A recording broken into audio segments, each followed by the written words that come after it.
हाँ देखो, oxidation number CONH3 5Cl मान लीजिए ये दिया गया, इसमें सेंट्रल मेटल एटम का ऑक्सीडेशन, तो oxidation number, let the oxidation number of cobalt is equal to X।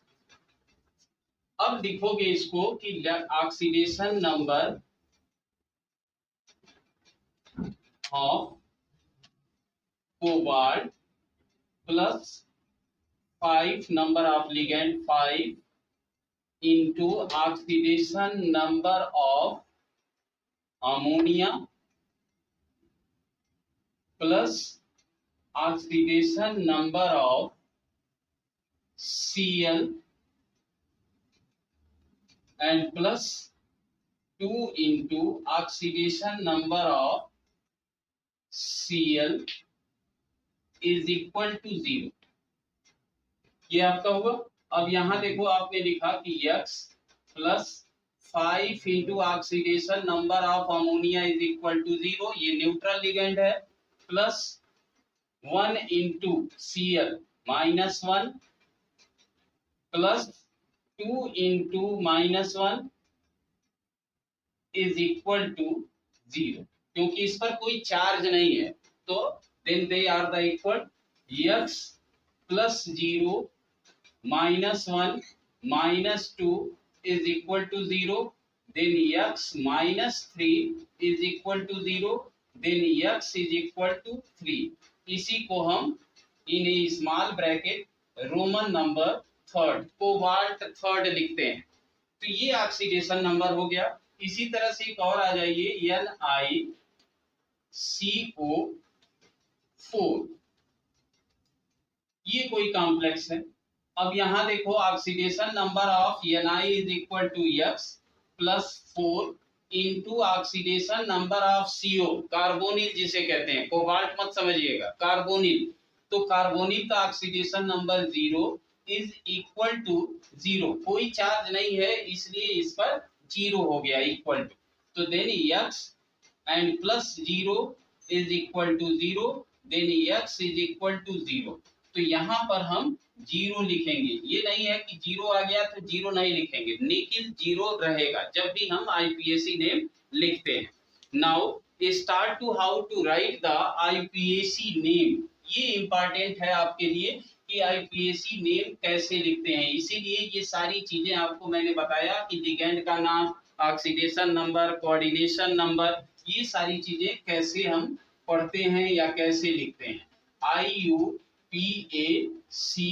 Name, ये सबसे इंपॉर्टेंट है कि IPAC नेम हम कैसे लिखते हैं। तो IPAC नेम में रूल्स भी पढ़ते चलिए। पहला रूल आपका है कि all the IPAC name write in a small letter, छोटे लेटर में कंटिन्यू लिखते हैं, small letter, you will start to the a small letter. Second point आपका हो गया कि that is a small letter,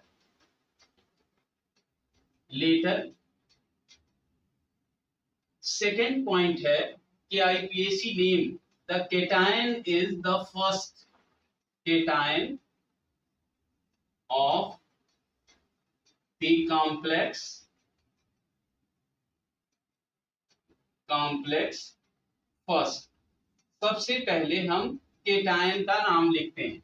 तीसरे नंबर पर आ गया name of the ligand, name of the ligand. अब यहाँ आपको लिगैंड का नाम क्या होगा ये जानना बहुत जरूरी है, तो इसको हम पहले बताते हैं। In case of A first case first, इसमें एनायनिक लिगैंड्स, एनायनिक लिगैंड। अब एनायनिक लिगैंड का हम नाम कैसे लिखते हैं, तो पहले एनायनिक में लिगैंड्स में आप ये जान लीजिए कि जिसमें भी एंडिंग पॉइंट IDE है, IDE, ITE एंड ATE, ये तीनों जिसमें इंडिंग हो रही है, ऐसे लिगेंड जिसमें इंड हो रहा है IDE से, ITE से एंड ATE से, इसमें E को रिप्लेस करते हैं, E आर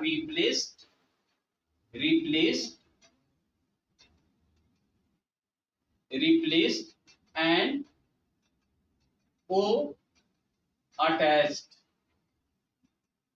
O को हम अटैच करते हैं। ओ अल्फाबेट, ई अल्फाबेट जितने भी हैं तीनों में से ही अल्फाबेट ई रिप्लेस करते हैं, ओ अटैच करते हैं। जैसे आई है तो आइडो हो जाएगा, ITE है तो आइटो हो जाएगा, ATE है तो एटो हो जाएगा। इस तरह से इसका नाम हम लिखते हैं। अब जैसे मान लीजिए कि आपने लिखा फ्लोरीन, अब इसको पढ़ते हैं फ्लोराइड, लेकिन इसका IPAC नेम जब हम कॉम्प्लेक्स लिखेंगे तो ये आपका हो जाता है फ्लोरो हो जाएगा। इसी को हम पहले लिखते थे फ्लोराइडो, पढ़ते हैं फ्लोराइड, IDE आ गया और E को हटा करके हम फ्लोराइडो लिख देते हैं, तो फ्लोराइडो या फ्लोरो लिख सकते हैं। इसी तरह से क्लोराइड आयन है, क्लोराइड आयन को हम क्लोरो लिखते हैं। इसी तरह से जितने भी हैलोजन है, क्रोमाइड है तो ब्रोमो हो जाएगा, आयोडाइड है तो आयोडाइडो हो जाएगा। तो ये नाम आप ध्यान रखिएगा कि क्लोराइडो या क्लोरो, क्लोराइडो या क्लोरो, इस तरह के नेम हो जाते हैं। इसी तरह से आप आ जाइए सल्फाइड SO3 2-, ये आपका है, इसको हम पढ़ते हैं सल्फाइड, ITE आ रहा है, तो इसको जब हम लिखेंगे तो सल्फाइटो हो जाएगा, सल्फाइटो। इसी तरह से CN- साइनाइड इसे पढ़ते हैं, और ये आपका हो जाता है साइनो या साइनाइडो भी लिख सकते हैं, साइनाइडो। इसी तरह से आ जाइए SO4 2-, SO4 2-, तो SO4 को हम सल्फेट बोलते हैं, और सल्फेट में ATE आ गया तो E को हटा दिए तो क्या हो गया सल्फेटो, सल्फेटो। इसी तरह से NO3 आपका है, NO3 नाइट्रेट आयन, और नाइट्रेट का हो जाता है नाइट्रेटो, नाइट्रेटो। इसी तरह से एसीटेट अगर हम ले लें CH3COO-, तो इसको हम पढ़ते हैं एसीटेट आयन। एसीटेट का एकदम सिंपल सा चीज है कि आपको ई को हटा करके ओ अटैच कर देना है। जैसे आप पढ़ते हो कि ये एसीटेट आयन है तो ये आपका हो गया एसीटेटो, एसीटेटो। तो ये जितने भी आपके पास हैं, जो भी हाइड्रोक्साइड आयन हाइड्रोक्सो हो जाएगा, तो इसी तरह से हम इसको पढ़ते हैं। इसी तरह से आ जाइए एमाइड, अगर मान लीजिए कि NaH3 आपका है, एमाइड को NaH2-, ये आपका दिया गया है, इसको पढ़ते हैं एमाइड, और ये आपका हो जाएगा एमाइडो। इसी तरह से NaH2-, ये आपका है, इसको पढ़ते हैं आइमाइडो। तो ये चीजें ध्यान में रखिएगा कि इस तरह से NaH2 आपका है तो एमाइडो, NaH2- है तो आइमाइडो। तो ये जितने भी एनायनिक कैटायंस होते हैं, इनका नाम अगर मान लीजिए कि यही आपका नाइट्राइड है N3-, तो इसको नाइट्राइडो बोलते हैं। इसी तरह से अगर HO2 है तो आपका हाइड्रोजन परऑक्साइडो। तो ये IPAC नेम इनका है। ऑक्सीजन हम मान लीजिए O2 है तो O2 को डाई ऑक्सीजन बोलते हैं, और O2-2 अगर दिया गया है तो देन यू नो कि that is known as a परऑक्साइडो, तो परऑक्साइड आपका हो गया। इसी तरह से O2- अगर है तो O2- को सुपर ऑक्साइडो। तो जितने भी हैं इस तरह से हम लगाते हैं। इसी तरह से CN आपका है तो आपने पढ़ा कि साइनाइडो, NC अगर लिखा है तो इसको पढ़ते हैं आइसोसाइनाइडो, आइसोसाइनाइडो, साइनाइडो।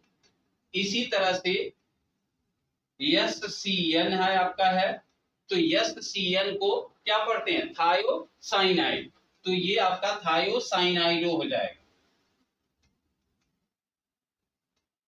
साइनाइडो। इसी तरह से NCS अगर है तो NCS को हम पढ़ते हैं आइसोथायोसाइनाइडो, थायोसाइनाइड। तो ये आपका हो गया कि जिसमें भी ITE, IDE एंड ATE अगर है एनायनिक लिगेंड्स हैं तो इनमें O लगा देते हैं तो आइडो हो गया, आइटो हो गया और एटो आपका हो।